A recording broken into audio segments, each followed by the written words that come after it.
Invitado para el día de hoy el vicepresidente de la República, el economista Otto Ramón Sonnenholzner. Don Otto, un placer tenerlo por acá. Doctor, un gusto de saludarlo y de estar aquí en su casa. Gracias por venir, ya era tiempo. Ya era tiempo, se la debía, pero aquí estamos. Bueno, no, lo importante es esto, yo le llamo esto rendición de cuentas. Venga, cuando venga. hay esas cuestiones allá que cada año, no, la rendición de cuentas debe ser todos los días. Siempre, pero yo creo que la permanentemente. máxima satisfacción que tenemos en esta provincia, y eso ya los años nos han enseñado, es cuando las autoridades nos visitan. Por eso quiero agradecer públicamente aquella primera visita a los hospitales, que vino trayendo a funcionarios de gobierno, dentro de eso al señor ministro de Salud, el nuevo ministro de Salud, para enterarse de la realidad hospitalaria. Y creo que eso es importante y pudieron palparla. Muy bien. Posteriormente a eso hubo una reunión del Frente Cívico de Manabí, que tiene también como soporte a AER. Estamos comprometidos. ¿Y por qué comprometidos como gremio? Lógicamente preocupados por los problemas de la provincia, así como en otras provincias también están comprometidos. Pero bien, una vez que se han hecho estos cambios en la Administración de Salud de Manabí, que estaba echada a menos, y eso hay que decirlo, ¿cómo ve, cómo ha evolucionado, cómo encuentra ahorita el tema? Algunas cosas. Primero, a mí me gusta mucho venir a Manabí, es una provincia que la llevo muy cerca, aquí he trabajado, hace unos años trabajé en la construcción acá, es una provincia muy querida, muy sufrida también, sobre todo después del terremoto. Y yo creo que el terremoto fue una oportunidad que lamentablemente en muchos casos se desaprovechó. Me refiero a que más allá del dolor, del sufrimiento, había una oportunidad de reconstruir la provincia y de hacerlo bien. Y creo que desde mi punto de vista personal se podría haber hecho más. Digo se podría porque yo cuando ya llegué a la vicepresidencia lo que quedaba en reconstrucción eran muy pocos recursos, lamentablemente. Sin embargo, esos pocos recursos que quedaban, he tratado de que se hagan las cosas que se necesitan. Los hospitales, sobre todo, vea, lo de Pedernales no tiene perdón de Dios, lo digo yo siempre. ¿Cómo el epicentro del terremoto sigue esperando tener un hospital? ¿Por culpa de qué? De la corrupción. Intento fallido tras intento fallido porque lamentablemente quienes eran los responsables, o a veces quienes tratan de meterse, estaban viendo era qué se llevaban, no cómo hacer el hospital. Terrible. Queda evidenciado hoy en un proceso judicial. Yo no voy a opinar más porque creo que cuando uno como autoridad opina de estas cosas puede perjudicar el proceso. Pero lo que sí debemos de garantizar es que se haga ese hospital. He estado cantidad de veces aquí en Manabí. El sistema de salud manabita, hablemos de eso. No, perdón, era el tema del hospital de Pedernales. Está avanzando el proceso. A ver, desde que yo estoy en la vicepresidencia hubo un intento de licitación que cuando nos enteramos que quien había sido adjudicado, entre comillas, tenía una póliza de garantía falsificada, tiramos abajo y pedimos que se abra un proceso penal porque eso es delito, ¿no? Eso es delito. Imagínense lo que hubiese sido si ese proceso seguía con la póliza de garantía falsa, perdíamos los 8 millones de dólares. Se lanzó otro proceso, gana una compañía y la ministra Romo hace una denuncia sobre los flujos de esa compañía que estaban siendo retirados en efectivo. Y de esa denuncia nace un proceso sobre el cual no voy a opinar porque, insisto, es un proceso que está abierto. Pero fue un proceso que nace de una denuncia del Ejecutivo que descubre que al contratista, porque los hechos sí los puedo decir, que al contratista, quien le habían dado un anticipo de 8 millones de dólares, había retirado en efectivo una cantidad importante de ese dinero. No necesariamente, y eso es lo que tienen que probar para la obra, ¿verdad? Y que ese efectivo estaba en manos de alguien que no tenía nada que ver con esa construcción. Pero bueno, el hospital, la obra no se ha paralizado, pero lo más importante, al margen de la decisión que se tome, es que los recursos están seguros. Porque la compañía de seguros que dio la póliza de garantía es una compañía seria, ahora sí, y la póliza es una póliza real. Entonces los recursos están seguros. Y al margen de la decisión que se tome, que será seguramente que de la forma más rápida se termine esa obra tan necesaria para el norte de la provincia, los recursos están ahí. ¿Qué hubiésemos hecho si perdíamos la plata, doctor? Lo importante es que sigue el proceso. Tiene que será una hacerse, realidad. la plata está ahí y hay que hacerlo. El de Chone, que lo he impulsado personalmente, que es una compañía china, si no me equivoco, está casi listo también. Está casi listo. Hay una discusión que de hecho usted me lo comentaba y yo respeto su criterio de que no se abra posiblemente parcialmente. Esa decisión se tomará técnicamente porque se podría abrir parcialmente ya una parte del hospital primera semana de julio, si es que se toma esa decisión. Pero hay que hacerlo técnicamente, estoy de acuerdo con usted en eso. El hospital de Bahía avanza bien, estuve ahí hace unas 2 o 3 semanas, si no me equivoco. avanza bien, se estima su entrega para principios del próximo año, un hospital necesario. ¿Qué me queda a mí de esta pandemia, en donde he recorrido todos los hospitales del país? ¿Qué me queda? El de Carmen. ¿Qué me queda? Perdón, ¿qué me queda? Me queda una preocupación por el sur de Manabí, sobre todo Jipijapa y Paján. La infraestructura sanitaria de esos dos cantones necesita ser revisada, por decirlo menos. Me queda la preocupación de Manta, en donde deberíamos de tener ya listo una obra que lamentablemente por discusiones judiciales está paralizada, pero que debía de haberse entregado por esta fecha, si no me equivoco, agosto de este año, debería haber estado terminada la reconstrucción, la repotenciación de ese hospital. Me queda esa preocupación porque Manta necesita ese hospital y me parece triste que en una discusión judicial se haya perdido ya medio año, porque mientras tanto la gente se está muriendo sin poderse atender. Si había algo que corregir, hay que corregir, pero no podemos seguir esperando, teniendo la plata. No podemos seguir esperando tener ese hospital repotenciado. Al margen de la discusión de la gente que dice que hospital nuevo, que si lo hacen aquí, si lo hacen allá, hubiésemos tenido ya un hospital en mejores condiciones. Eso es para mí lamentable. Del Carmen no estoy al tanto y me disculpará, doctor, si es que había algún proyecto de ahí. No he visitado el Carmen en estos días, pero lo anoto para, y me gusta ser sincero, lo anoto para revisarlo. De algo que conocemos. Perdón, y de Puerto Viejo, que es donde estamos. Sí, perdón.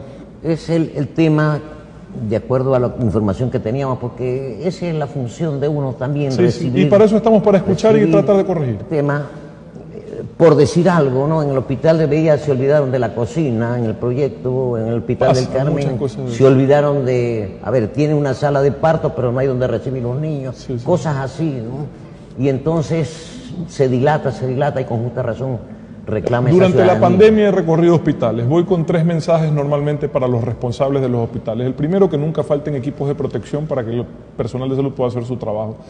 El segundo, que se hagan todos los esfuerzos para ampliar la capacidad de atención según la necesidad.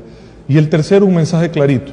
El que esté inmerso en actos de corrupción, conmigo está jodido. Jamás voy a tolerar la corrupción, pero mucho menos en una circunstancia de este tipo en una casa de salud.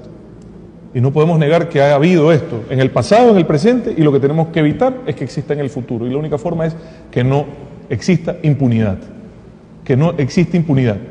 Cada hospital que voy le digo al gerente, al director, señores, todo bien, me entero de un problema de corrupción con ustedes y conmigo no cuentan. Tienen que respetar los recursos públicos, tienen que cuidar la salud. Hacemos esfuerzos gigantescos, todos los ecuatorianos, para que en estas circunstancias no falte nada para enfrentar la pandemia. Y que alguien se quiera aprovechar de eso para beneficio personal, no tiene perdón de Dios, es un atentado contra la vida y merecen que les caiga todo el peso de la ley, doctor. Y sobre Puerto Viejo, algo importante que venimos detallando, le voy a dar la primicia acá a usted ahora. El hospital de especialidades que se inauguró en el año finales del 2018, si no me equivoco, es un hospital que ha estado, todo el mundo lo sabe, subutilizado, subocupado. Es un hospital de casi 600 camas entre sensables y no sensables, ¿ya? Hoy está habilitado porque hemos hecho esfuerzos alrededor de 200 camas, 180 para ser más preciso. La mayoría de estas dedicadas al COVID en estas circunstancias. Lo que estamos haciendo es decir, si usted en el Verde Ceballos tiene 20 camas de hospitalización COVID y 3 unidades de cuidados intensivos, traslademos esas camas al hospital de especialidades con el personal y vamos a duplicar con el mismo personal, vamos a atender mucho más, vamos a atender 40 camas de hospitalización y al menos 6 de cuidados intensivos adicionales. Lo mismo con el hospital del Seguro Social. Finalmente somos, en esta pandemia, en esta emergencia sanitaria, somos un solo cuerpo, el sistema de salud pública, y así tiene que actuar. No pueden faltarnos intensivistas en el hospital de especialidades y sobrarnos en el del IES. No tiene sentido. Entonces, el Verde Ceballos debería dedicarse ya a todo menos a COVID. Sobre todo viendo que las cifras de mortalidad de la provincia han mejorado significativamente y que en las proyecciones de este mes estaremos cerrando solo un 4% encima de lo normal, cuando llega a estar 200% encima de lo normal. Entonces es una buena noticia y ya nos obliga a ir retomando todo el sistema de salud, cierta normalidad, y en el caso de Puerto Viejo hay esa facilidad de poder derivar el COVID, y yo creo que es lo correcto, al hospital de especialidades. Y seguirán sobrando camas, un hospital inmenso. O sea, la idea era lo que habíamos manifestado al viceministro Solo Lozano, era limpiar los hospitales, no solamente en Puerto Viejo, del resto de la provincia, centralizar allí. Ahí digo yo, como hacemos en el campo, ¿no? En el campo usted tiene 10 vacas, una se le enferma, la saca aparte, mata, Correcto. en un corral aparte. y lógicamente con eso se va a recuperar la confianza en el Sistema Nacional de Salud. Vamos a iniciar con Portoviejo, con el Verdi, sí, vamos a hacer esa primera fusión. Acabo de hablar con el presidente del directorio del IES a pedirle que analice también el mismo tema con el hospital del IES. Insisto, aquí en la pandemia no nos interesa si es afiliado o no es afiliado, aquí hay que salvar vidas, esa es la verdad, esa es la obligación del gobierno y del personal de salud y del sistema de salud. Y lo ideal sería ir ocupando ese hospital hacia allá. Hay cantones que están un poco alejados y no podemos abandonar la atención COVID, ¿verdad? Porque distancia, conectividad, etcétera. Pero eso se analizará. Estoy de acuerdo con usted que ese hospital podría funcionar muy bien dedicándose a eso y liberando, limpiando, como usted dice, lo demás. Y eso es lo que hemos dispuesto hoy, esa es la noticia en materia de salud que le queremos dar hoy a Portoviejo. Qué bueno, es un tema que lo habíamos planteado hace rato, pero bien, por eso digo yo, fue importante la visita del ministro, del viceministro, digo que nos escuchen. Uno es receptor de las inquietudes ciudadanas y bien conoces eso, el que está en comunicación sabe que eso es así, ¿no? No, además yo creo que es saludable este tipo de visitas, que además digo, nos sentimos bien de que nos vengan a mirar por acá también, ¿no? Siempre. Ahí recuerdo, 18 de octubre, que no van a ir, de repente apareció Independencia de Portoviejo, se apareció de repente en la sesión solemne, la gente está asustada. No, pero eso es bueno, digo, eso es saludable. Nada mejor que ir a territorio. Usted sabe que fue mi última actividad pública previo a la pandemia. Casi no vengo porque ya estábamos analizando las restricciones que de hecho ese fin de semana se empezaron a aplicar, ¿no? Pero creo que Portoviejo ha hecho un buen trabajo, debo de reconocerlo, de una buena articulación con el municipio. Hay una buena articulación en general con los gobiernos autónomos del país. Portoviejo ha manejado bien el aislamiento, las medidas, las normas que se dispusieron. Y el resultado es que no tenemos esos incrementos de mortalidad. Sí han habido, como le decía, más del 200%, pero tenemos provincias de 900%, de 600% de incremento. Entonces eso se ha debido a esa articulación, a la obediencia ciudadana, porque yo insisto, si ha habido alguna vez en la que la ciudadanía tiene una oportunidad de marcar una diferencia, es esta. Porque tu comportamiento define qué es lo que pasa con el COVID. Lo que tú hagas o dejes de hacer define qué es lo que pasa con el COVID. Es directo. Si tú no usas mascarilla, te vas a contagiar. Si tú no respetas el distanciamiento, el lavado de manos, te vas a contagiar. Porque el virus no se va a ir a ninguna parte, doctor. El virus aquí va a seguir. Lo que tenemos que aprender es a convivir con él. Pero te criticaron que por qué dijiste que el virus vino para quedarse. Pero es que es verdad. ¿Y qué virus se ha ido, perdón usted, hasta que venga la vacuna? A mí me critican porque digo la verdad. Si me critican por eso, estoy tranquilo. Esa es la verdad. El virus vino para quedarse, el riesgo de contagio es latente. Las personas vulnerables tienen que quedarse en casa. ¿Sí? Las personas vulnerables tienen que quedarse en casa. El resto, que nos ha tocado frentear desde el primer día, ir a los lugares más difíciles, por no usar otro término, y ponerle la cara a esta situación en las circunstancias más adversas, nos tocó. Y lo hicimos con precaución, con cuidados, y aquí estamos. Aquí estamos sanos, en mi caso no me he enfermado, gracias a Dios. Toco madera, si es madera o es aglomerado nomás, doctor. Igual es de madera. Y la verdad, doctor, eso es. Y aquí seguimos, y vengo del hospital de especialidades, e iré a todos los... Ayer estuve en el hospital de Macas, estuve viendo el sistema de salud de Quito. Hay que hacer un esfuerzo por ampliar las unidades de cuidados intensivos en Portoviejo, lo vamos a hacer esta semana. Lo mismo estamos haciendo también en Quito, es decir, hemos bajado la mortalidad en el país significativamente, con grandes esfuerzos, pero seguimos teniendo el virus y seguimos teniendo gente hospitalizada por coronavirus. Esto no se ha acabado. El virus se irá o dejará de ser un riesgo cuando llegue la vacuna. No hay tratamiento, todo ha sido experimental.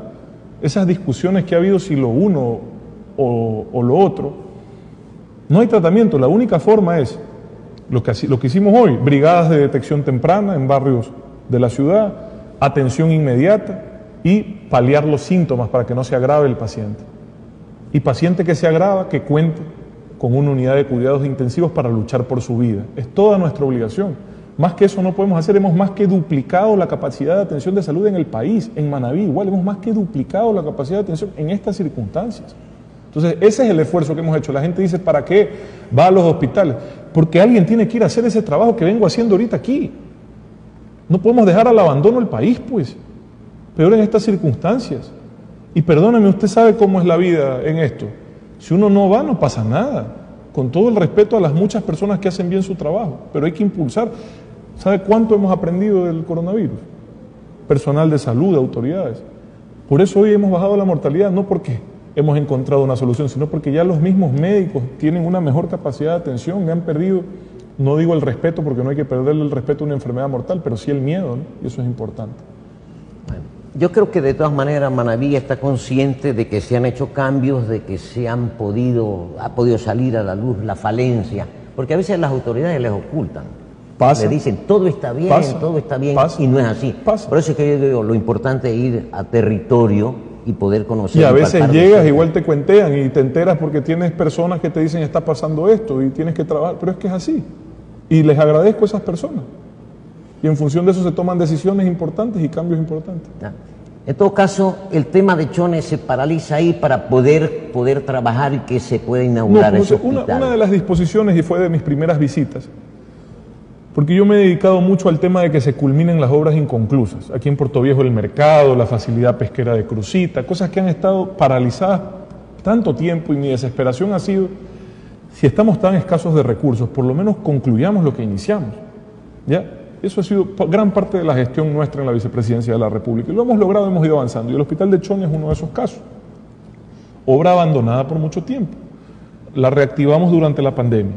Está por terminarse una parte importante la primera semana de julio. Y debería de terminarse todo el proyecto hasta finales de septiembre, si no me equivoco. Todo el proyecto debería de estar al servicio de la ciudadanía. Hay que presionar para que se haga. No podemos aflojar. Chone sigue con un hospital improvisado tanto tiempo, no hay derecho. Teniendo la infraestructura casi lista y la gente, ¿usted cree la gente muriéndose viendo ese hospital tan lindo y no pudiéndolo usar? No hay derecho, pues. Entonces hay que hacer esos esfuerzos. Bien lo del hospital de especialidades, lo que hizo, ¿no? Con una capacidad inmensa. El más grande del país. ¿No? Una capacidad inmensa, y que no es un hospital de Puerto Viejo, decimos un hospital regional. De la provincia, sí. No es la sola provincia, porque hay cantones más cercanos, por decir, de Guayas, que pueden venir hacia acá. Es correcto. Como cuando la gente iba de aquí al hospital Luis Bernaza. Es correcto, es correcto. ¿Cierto? Es correcto. Eso es. Bien. Los municipios se quejan, dicen, bueno, no recibimos recursos. No sé, alguna vez les recomendé que compren máquinas cero para que fotocopien, ¿no? Los billetes. Es que a mí me llaman y me dicen, no han hecho el clic, dicen, no hay plata, es complicado. Pero o sea, a ver, con los municipios se ha trabajado muy bien. Yo personalmente he sido articulador de esa relación con las autoridades locales, porque yo soy consciente inclusive que en estas circunstancias de una situación económica compleja, lo que nos corresponde es unir fuerzas. ¿Verdad? Porque cada uno por su lado no va a hacer nada relevante. Entonces eso es lo que hacemos a través del BEDE, sobre todo. Hemos entregado más de 163 millones de dólares a la provincia para los GATS, gran porcentaje de eso no reembolsable, y financiamos proyectos de todo tipo. En lo particular, yo siempre les digo que demos preferencia a temas de alcantarillado y agua potable. No va a haber desarrollo sin infraestructura sanitaria, es imposible. Y lamentablemente en Manabí y en la gran mayoría del país, los temas de infraestructura básica siguen siendo puras carencias. Son competencia de los GATS, pero el gobierno ha invertido más de 1.500 millones de dólares en eso. Más de 1.500 millones de dólares en eso, en estas circunstancias. Y yo creo que ese es un esfuerzo que hay que seguirlo haciendo. Porque ¿quién puede salir de la pobreza sin agua potable? Dígame quién. ¿Quién puede encontrar desarrollo sin infraestructura sanitaria? La falta de agua o de agua segura en el país es una de las principales razones por las cuales tenemos problemas de desnutrición infantil. Entonces, $1 invertido en agua potable son $20 ahorrados en atención de salud. Así de sencillo. El negocio es tener más prevención y menos hospitales. Y la prevención parte de la infraestructura básica sanitaria. Hoy en la pandemia, nuestra principal herramienta en la lucha contra el coronavirus es la higiene. ¿Cómo puede haber higiene sin agua potable? Lávese las manos si no hay agua. La gente me dice, sí, me mandan a lavar las manos y no tengo para el tanquero, me dice. Claro, y tienen razón. Y el canterero le sale más caro, le sale como $5 el metro cúbico. Pero tienen razón, y no es necesariamente agua de calidad. Ah, no. Entonces sí, es verdad, no es competencia del gobierno, pero estamos para ayudar a los municipios en eso y lo hemos hecho. Ahora, hay municipios más ordenados y otros menos ordenados. Esto no es de girar un cheque porque no es plata de uno, es plata de los ecuatorianos, ¿no? Entonces, a los municipios ordenados es más fácil trabajar, sin duda.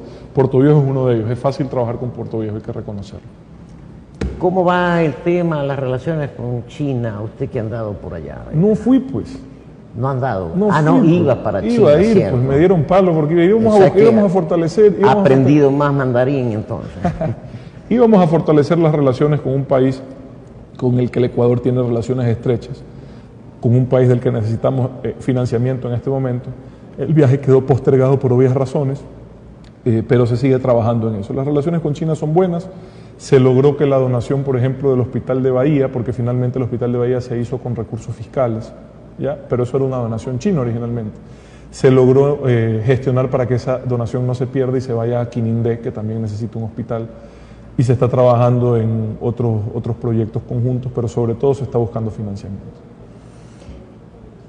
Independientemente de esto, el resto del año que queda, Los 11 meses de gobierno que quedan.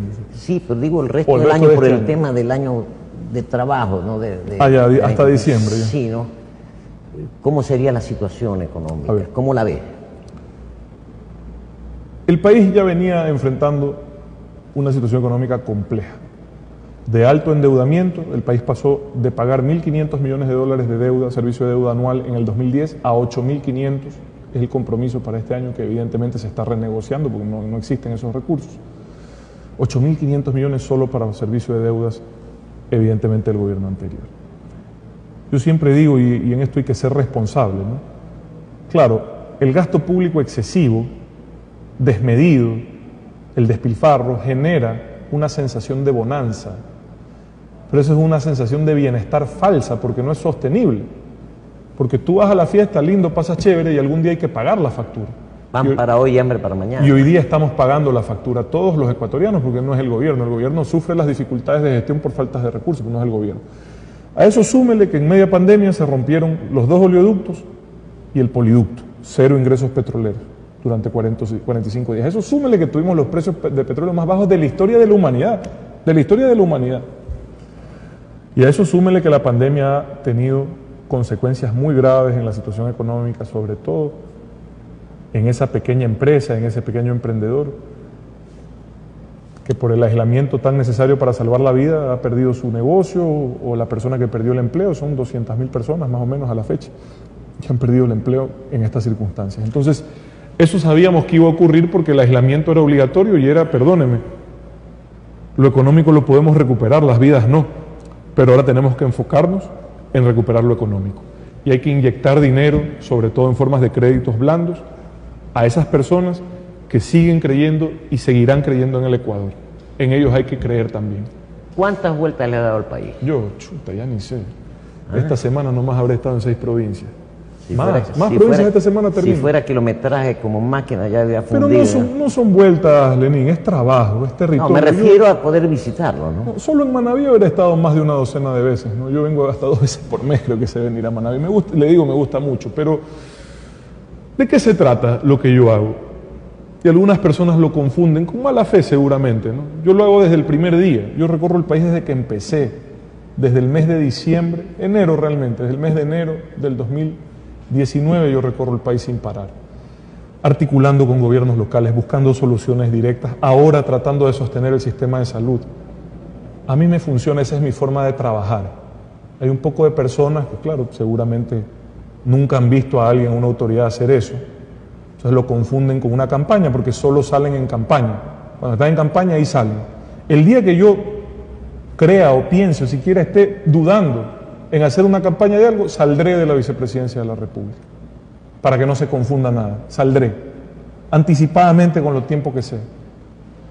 Porque como yo no estoy pensando en eso, sino en resolver los problemas que tenemos hoy, tengo que hacerlo visitando, yendo a los hospitales para que los doctores pierdan en ese momento, créame, Lenín, la gente se olvida.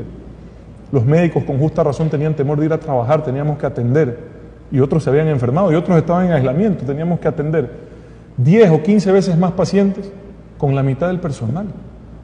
¿Qué tenía usted que ha sido una persona también que ha trabajado toda su vida? ¿Cómo trabaja uno? Con el ejemplo, ¿verdad? Usted no le va a decir a un empleado suyo haga esto si usted no está dispuesto a hacerlo, ¿verdad? ¿O sí? A veces había que coger hasta el control porque no estaba el empleado en radio. Perdóneme, usted sabe, porque yo he estado en esta actividad también. Uno aquí es vendedor, locutor, técnico, ¿verdad? Toca. Esa ha sido mi vida. Yo soy una persona sencilla que lo único que hace es trabajar. Y a toda esa gente que, irrespetuosamente en muchos casos, injustamente en otros, hace cuestionamientos a mi trabajo o me falta el respeto, le seguiré respondiendo como siempre, trabajando, porque eso es lo que más les duele. Les duele ver a una persona trabajar con decencia. ¿Qué les duele? Bien, don Otto, quiero agradecerle, oiga, por su tiempo. Lenín, una cosita más. Dígame. Y hablando de este tema. Por favor, yo no soy candidato a nada. No soy candidato a nada. Yo estoy trabajando. Hay personas, y yo les valoro y les agradezco que estén de buena fe seguramente impulsando la posibilidad de que yo participe políticamente o electoralmente en algo.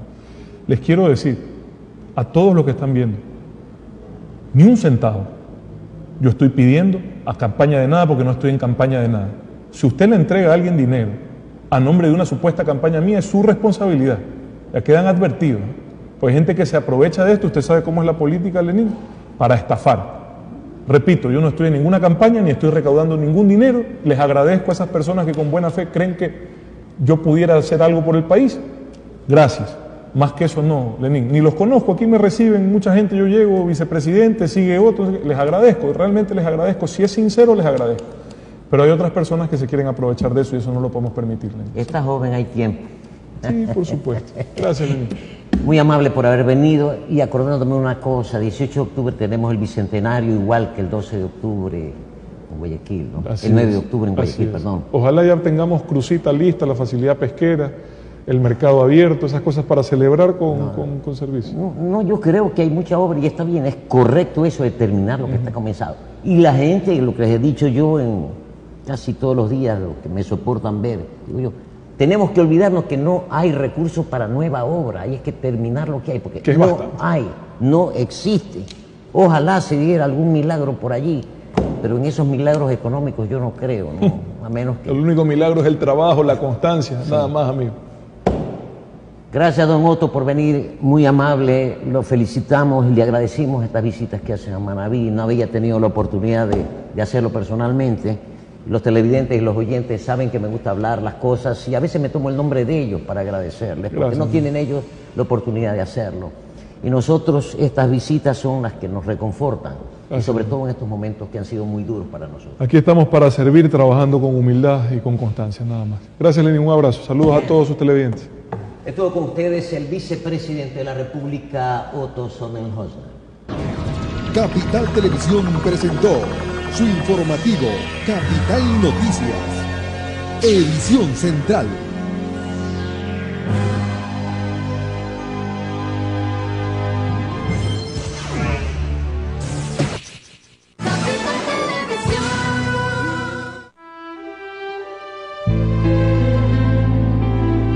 Concierto, música para el recuerdo.